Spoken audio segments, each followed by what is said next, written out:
Hello and welcome everyone to class 10th English class. We are doing chapter 4th from the diary of Anne Frank, and I am going to start this video from page number 52 of your first flight book. तो अब तक हम लोगों ने पढ़ा था कि एने फ्रैंक ने अपने परिवार के बारे में बताया था इसके पहले वाले वीडियो में, और अब हम लोग स्टार्ट करने जा रहे हैं जो डायरी उन्होंने लिखी है उस डायरी को हम लोग पढ़ना शुरू करते हैं। तो सैटरडे 20 जून 1942 को ये डायरी लिखी गई है। So we are going to start from this page number 52। Dearest Kitty, our entire class is quaking in its boot. तो वो अब किटी से बात कर रही हैं, मीन्स अपनी डायरी से ये सारी बातें कर रही हैं और कहती हैं कि मेरी पूरी क्लास जो है वो डर रही है। क्वैकिंग इन इट्स बूट्स का मतलब क्या है? डरना। The reason of course is the forthcoming meeting in which the teachers will decide who will move up to the next form and who will be kept back। और वजह क्या थी डरने की? वो ये था कि आगे अब मीटिंग बैठने वाली थी टीचर्स की, जो कि ये डिसाइड करेंगे कि कौन बच्चा आगे जाएगा और कौन बच्चे को पीछे ही रखा जाएगा। मीन्स कौन नेक्स्ट क्लास में जाएगा और कौन उसी क्लास में रह जाएगा। Half the class is making bets, और आधी क्लास जो है वो शर्त लगा रही है।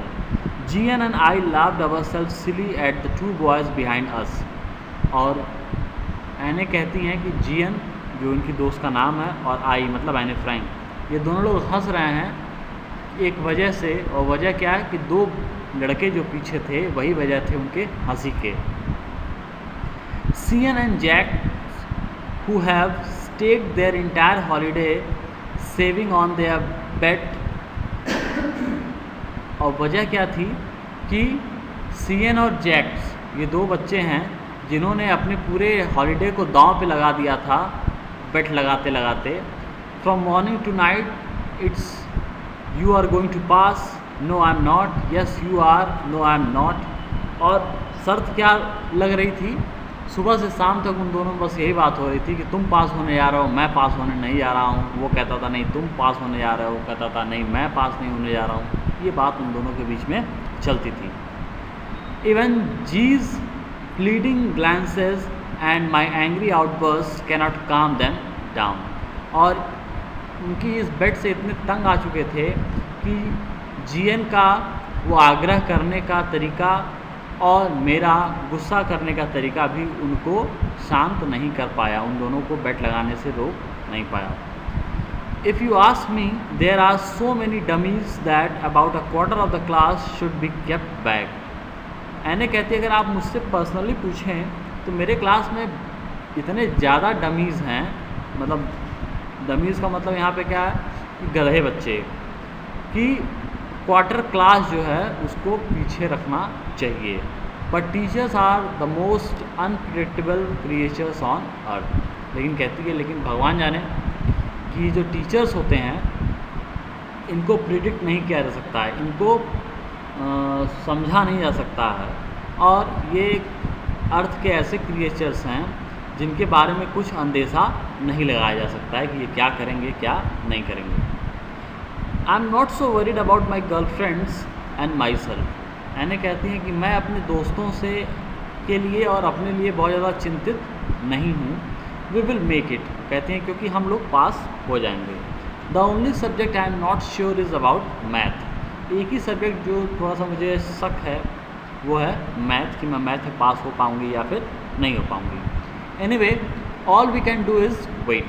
और कहती हैं कोई बात नहीं, जो कुछ भी हम कर सकते हैं वो क्या, सिर्फ इंतज़ार, और इंतज़ार के बाद पता चल जाएगा कि क्या होने वाला है। Until then we kept telling each other not to lose heart. और जब तक ये डिक्लेयर नहीं होता है कि कौन पास हो रहा है कौन नहीं, हम लोग एक दूसरे से ये कह रहे थे कि अपने दिल पे काबू रखो, उसको टूटने न दो।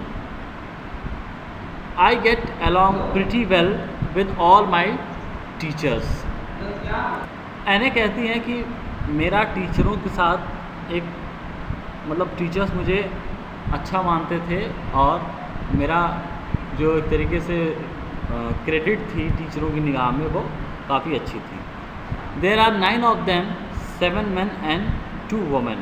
कहती हैं मेरे क्लास में टोटल 9 टीचर्स थे, 7 मेल थे और 2 फीमेल थे। Mister Keesing the old foggy who teaches math was annoyed with me for ages because I talk so much।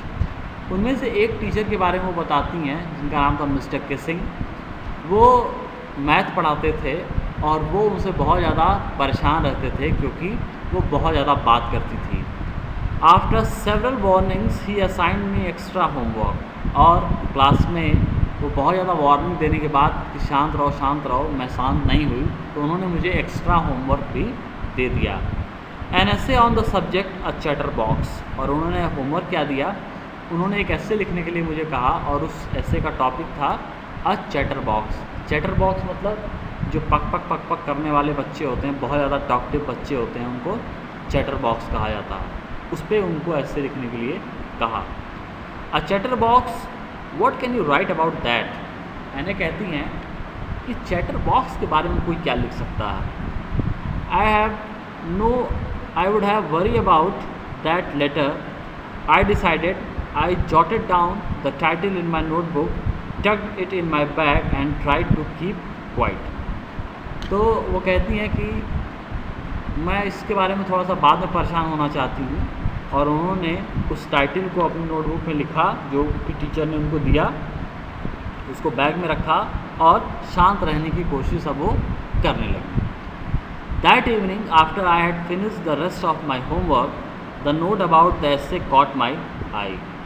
उसके बाद उस शाम को जब उन्होंने अपना सारा होमवर्क कर लिया तो अब उनकी निगाह उस एसे पे गई जो कि एक्स्ट्रा होमवर्क उनको मिला था। I began thinking about the subject while chewing the tip of my fountain pen। और अब जो है वो अपने फाउंटेन पेन की टिप को अपने मुंह में चबाते हुए उस सब्जेक्ट के बारे में, उस टॉपिक के बारे में सोचना उन्होंने शुरू किया। Anyone could ramble on and leave big spaces between the words, but the trick was to come up with convincing arguments to prove the necessity of talking। कहती हैं कि कोई कैसे बिना किसी एम के इस ऐसे पे लिख सकता है और उनके दिमाग में जो आइडियाज़ आ रहे थे, जो वर्ड्स आ रहे थे, उन वर्ड्स के बीच में बहुत ज़्यादा स्पेस आ रहा था। मतलब वो उन वर्ड्स को फिल नहीं कर पा रही थी, उसमें रिलेशन नहीं बना पा रही थी। ओवरऑल कहने का मतलब है उनको सही तरीके से आइडिया नहीं आ रहा था। उनको ऐसा लगता था कि एक ट्रिक होनी चाहिए ऐसे को लिखने के लिए, और वो ट्रिक क्या है, एक बढ़िया आर्गूमेंट होना चाहिए, एक कन्विंसिंग आर्गूमेंट होना चाहिए जिसमें कि ऐसे स्टेटमेंट देने चाहिए कि लोग उस पर विश्वास कर सकें। एक ऐसा आर्गूमेंट होना चाहिए जिससे कि वो प्रूव कर सकें कि बात करना इतनी ज़्यादा ज़रूरी क्यों है। I thought and suddenly I had an idea. उन्होंने इसके बारे में सोचा कि ऐसा कन्विंसिंग आर्गूमेंट कौन सा हो सकता है। उन्होंने सोचा और सडनली उनको एक आइडिया मिला। I wrote 3 pages mister Keesing had assigned me and was satisfied. और उन्होंने उस आइडिया के बिहाफ पे 3 पन्ने लिखे जो टाइटल मिस्टर किसिंग ने दिए थे, और लिखने के बाद वो सेटिस्फाइड थी। I argued that talking is a student's trade and that I would do my best to keep it under control. तो उन्होंने अपने ऐसे में एक आर्गूमेंट लिखा, और उस आर्गूमेंट में उन्होंने क्या लिखा कि बात करना ये बच्चों का कैरेक्टर है, और मैं सिर्फ इतना ही कर सकती हूँ कि मैं उस कैरेक्टर को अपने कंट्रोल में रखने की पूरी कोशिश कर सकती हूँ, लेकिन उस कैरेक्टर को मैं पूरा ख़त्म नहीं कर सकती हूँ। ऐसा आर्गूमेंट उन्होंने अपने ऐसे में लिखा। So this is all for today. We will do the rest of the chapter in the next video. Thank you.